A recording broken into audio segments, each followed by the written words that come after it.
నమస్తే, నేను మీ బోస్ కుమారి. ఆంధ్రప్రదేశ్లో జరుగుతున్నటువంటి నాటకం ప్రతి ఒక్కరిని ఆశ్చర్యపరుస్తుందని చెప్పడంలో ఎటువంటి శక్తి లేదు. తిరుపతి కల్తీ నెయ్యికి సంబంధించినటువంటి ఒక డ్రామా.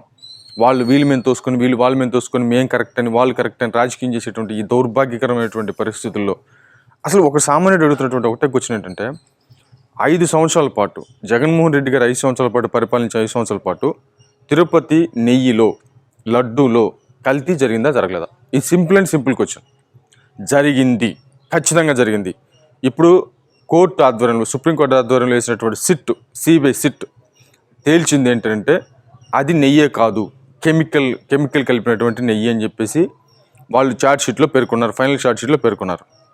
ఈ విషయాన్ని డైవర్ట్ చేయడం కోసం వైసీపీ పార్టీ నానా తంటాలు పడుతుందనేది మాత్రం క్లియర్గా అర్థమవుతుంది. అసలు జగన్మోహన్ రెడ్డి గారు అంటే మామూలుగా సామాన్యుడిగా అడుగుతుంది ఏంటంటే, ఒక క్రిస్టియన్ కదా, అంటే వాళ్ళ వంశం మొత్తం క్రిస్టియన్ విధానం కదా ఫస్ట్ నుంచి కూడా. ఒక క్రిస్టియన్ విధానంలో ఇలాగే జరిగితే ఆయన ఇదే విధంగా మాట్లాడతాడా? అది ఇప్పుడు ఒక సామాన్యుడు అడుగుతున్నటువంటి క్వశ్చన్. ఒక హిందువులకు సంబంధించినటువంటి మనోభావాలు, ఒక హిందువుకు సంబంధించినటువంటి అంటే వాళ్ళు బిలీవ్ చేసేటువంటి విధానం, వాళ్ళ తత్వం, వాళ్ళ ఆధ్యాత్మిక విధానం, ధర్మం, వాళ్ళ సనాతన ధర్మం, ఇవన్నీ కూడా వాళ్ళకి సెంటిమెంట్స్ ఉంటాయి కదా. మరి ఆ సెంటిమెంట్స్కి ఉన్నటువంటి గౌరవం ఏంటి? జగన్మోహన్ రెడ్డి గారు ఇస్తున్నటువంటి గౌరవం ఏంటి? ఇది అందరూ అడుగుతున్నటువంటి ప్రశ్న.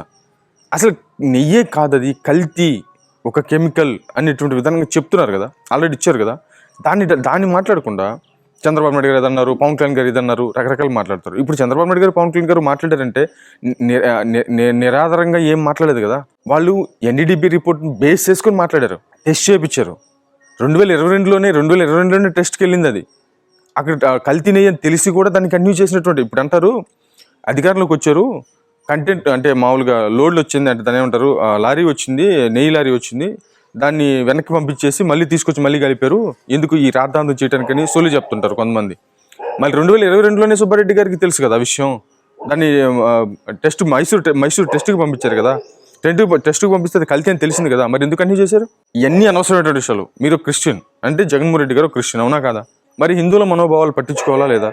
మరి హిందువులకు మనోభావాలు ఉండవా? ఇదే విషయం క్రిస్టియన్ విధానంలో జరిగితే ఒప్పుకుంటారా? ఇది సామాన్యుడు అడుగుతున్నటువంటి క్వశ్చన్. 5 సంవత్సరాల పాటు ఒక విషయాన్ని హిందువులకి పెట్టేసి మరి దాన్ని అవునా కాదా, తప్ప ఉప్ప చెప్పమంటే వాళ్ళ చంద్రబాబు నాయుడు గారు ఇది మాట్లాడారు, వాళ్ళ పవన్ కళ్యాణ్ గారు ఇది మాట్లాడారని మాట్లాడతారేంటి?